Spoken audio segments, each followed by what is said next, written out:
एकता के लिए काफी काम करते हैं। सौरभ जी, शुक्रिया आपका। ये लोग तो बता रहे हैं कि ये बड़ी पवित्र आत्माएं हैं और सबको गले मिला के रखना चाहते हैं। आप बांटने की बात क्यों करते हो? देखिए साहब, ये वही लोग हैं जिन्होंने सन 92 में अयोध्या में हमारे कितने हिंदुओं के गले काट दिए, खून से सरयू नदी को इन्होंने लाल कर दिया। उस समय उनको ये बात याद नहीं आई। इसके बाद किसने किया था? थोड़ा क्लैरिटी दीजिए, ये किसने किया था? अरे हमारे मुलायम सिंह जी ने किया था, जो कि अखिलेश जी के पिताजी हैं, और उन्हीं की विचारधारा पे ये पूरी पार्टी चल रही है। मुलायम सिंह जी के कार्यकाल में हुआ ना? है मुलायम सिंह जी के कार्यकाल में हुआ? मुलायम सिंह जी के कार्यकाल में हुआ क्या? ये मना कर सकते हैं? अब मैं आपको एक फैक्ट बता देता हूं। फैक्ट यह है कि मोदी जी के कार्यकाल में, मोदी जी के प्रधानमंत्री रहते, बीजेपी की सत्ता रहते हुए मुलायम सिंह यादव को इस देश का दूसरा सबसे बड़ा सर्वोच्च नागरिक सम्मान पद्म विभूषण मिला है। उसके ऊपर भारत रत्न हो सकता है सिर्फ।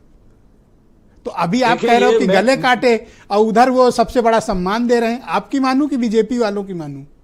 नहीं, बीजेपी वालों को हम इस मामले में, इवन बिल्कुल मोदी जी को भी हम इसमें उनके सहमत नहीं है। उनके उसको इतना बड़ा पुरस्कार उनने मुलायम सिंह जी को दिया, ये मोदी जी की गलती थी और हम कहीं भी मोदी जी के इस कार्य से सहमत नहीं है। मोदी जी को ऐसा अपनी कोई उनकी राजनीतिक मजबूरी रही होगी, मगर मोदी जी को हम इस बात से बिल्कुल सहमत नहीं है। समाजवादी, सुन लीजिए भाई साहब ब्रजेश जी, समाजवादी पार्टी की अपनी कोई विचारधारा नहीं है। केवल और केवल इनकी एक ही विचारधारा है कि किसी भी तरीके से जातिवाद फैलाओ, कि अपने यादवों को इकट्ठा कर लो, मुस्लिमों को इकट्ठा कर लो, हिंदुओं के खिलाफ खड़ा कर दो। ये क्या यादव हिंदू नहीं है? आप कहते हो आप हिंदू की बात करते हो, तो क्या यादव हिंदू नहीं है? यादवों से इतनी चिढ़ क्यों है?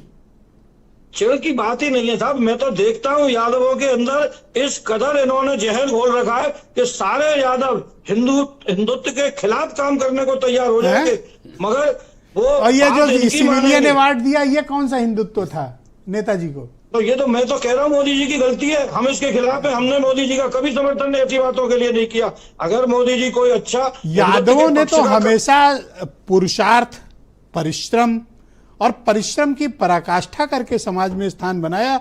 उत्तर प्रदेश और बिहार में अगर कोई कौम नहीं झुकी तो वो है यादव। अहिर नहीं झुके कभी।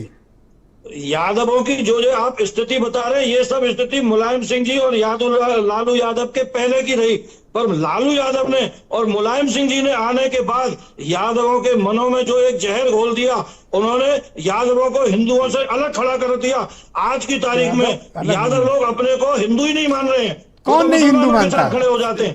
यादव हिंदू नहीं मानता खुद को हिंदू कहाँ मान रहे हैं? वो तो हर मुद्दे पे, जो वक्फ बोर्ड वाला मुद्दा, शर्म आनी चाहिए ऐसे यादवों को जो वक्फ बोर्ड जैसे मुद्दे पर भी मुसलमानों के संग खड़े हो जाते हैं। तो ये तो अपने को मुसलमानों के नजदीक मान रहे हैं। ये हिंदुओं वाली बीजेपी तो यादवों से प्रेम करती है। देखिए, सिविलियन अवार्ड दिया हुआ है।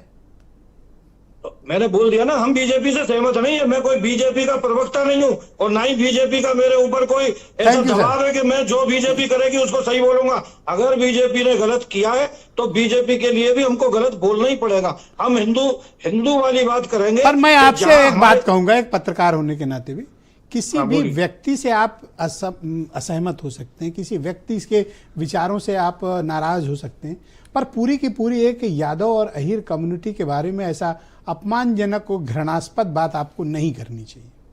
आप कोई हिंदू विरोधी नहीं है, वो राजनीतिक रूप से आपके विचार से असहमत हो सकते हैं, पर आप उनको इस तरह से अपमानित नहीं कर सकते सर। वो एक कम्युनिटी है सर, एक स्वाभिमानी कम्युनिटी है सर, एक पुरुषार्थ वाली कम्युनिटी है सर, एक परिश्रमी कम्युनिटी है सर। आप ऐसे नहीं कह सकते उनको। मैं इसके आपके बयान को कंडेम करता हूं सर। मैं आपकी बात को मैं बिल्कुल स्वीकार करता हूं कि मैं सारे यादवों के बारे में ये बात नहीं कर रहा। अभी तो खुला गाली दी आपने यादवों को, खुला गाली नहीं, सारे यादवों के लिए ऐसे तो सारे मुस्लिम समाज के लोग भी गलत नहीं है। मुस्लिम समाज के लोगों में भी बहुत अच्छे लोग भी हैं। तो सारे यादव भी खराब नहीं है। मैं तो केवल उन यादवों। क्या बीजेपी के प्रवक्ता जुड़ चुके हैं? ओके, शरद त्रिवेदी जी को स्क्रीन पे लिया जाए।